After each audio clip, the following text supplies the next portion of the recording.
Hello, everybody. It's Friday. That means it's time for another topic of the week. So, last night on Warhammer Weekly, we gave a brief mention about Total War, and that's going to be this week's topic. But, first, preamble. So, last week we talked about the golden age of wargaming. Are we in it? And it's funny because the Total War thing kind of connects up. And one of the points I made in there was that more gaming, more games are available, and more ways to play and things like that than ever before. There's a lot of good responses to it, and I highly recommend you go back, check out that video, which as always will be linked below. Lots of people made some pretty fascinating responses, and there is a good variance of opinion.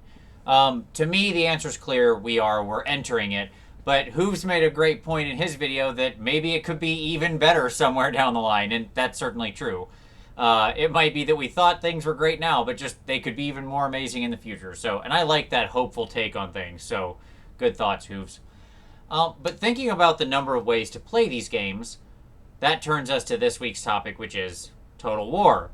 So this week I wanted to talk about the release of Total War Warhammer. Now, as I mentioned last night on the show, I haven't played it yet, and I will be completely honest that the last one I played was years and years and years ago. I don't even remember. Maybe one of the Rome ones or whatever.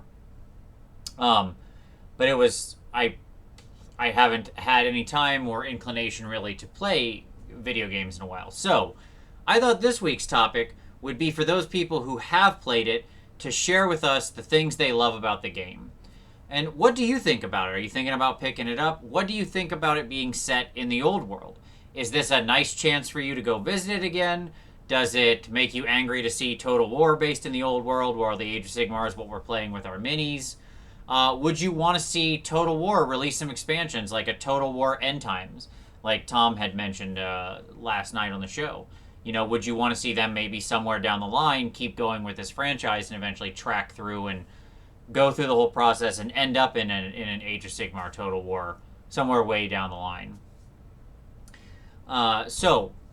Not much for me to say about it. I think it looks really awesome. I think that it looks cool. It's been a long time since I've really gotten into an RTS. I think this one's almost more of a selfish topic for me because I want to see your responses. I want to know, have you played it? Do you love it? Why do you love it? Share what's really cool about it. Share the different armies you've piloted and your experiences in playing with them. Do they feel like your experience on the tabletop? Which to me is always the hallmark of something like this, right?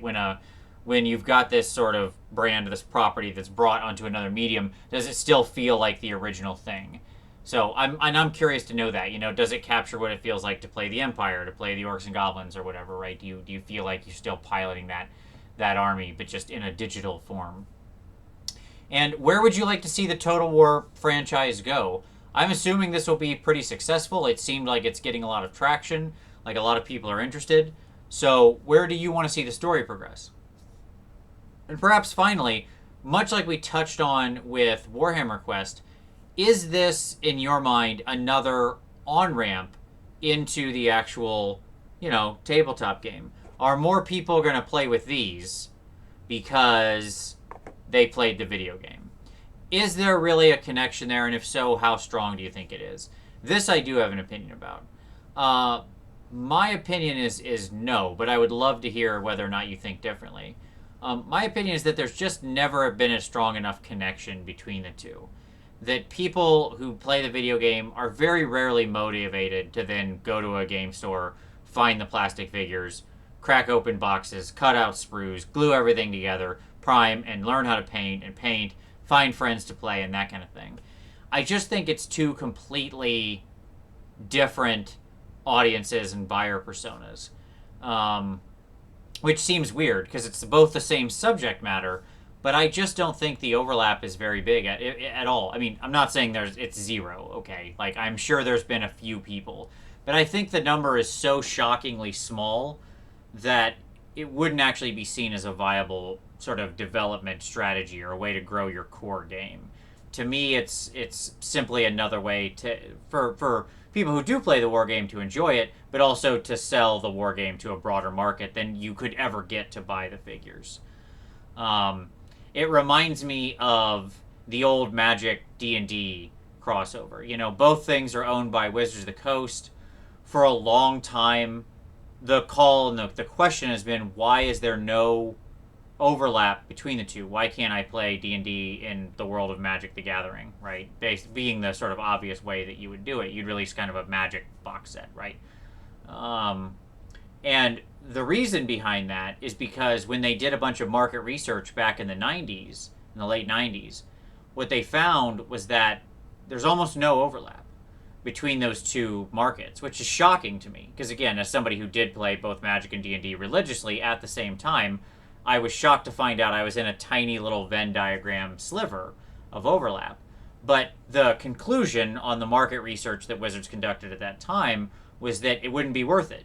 Like, the product wouldn't sell because there wasn't enough overlap to actually to motivate anyone to buy it, nor did they think, based on their sort of research into psychographic profiling and such, they didn't think that they could even, by releasing it, motivate or entice enough people to come across the border to check it out.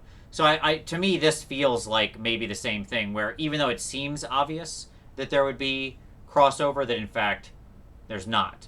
But I'm interested to hear your opinion. So, Total War has been declared. Have you played it? Do you like it? Does it feel like you're playing the armies in the old world? What are the armies you really love?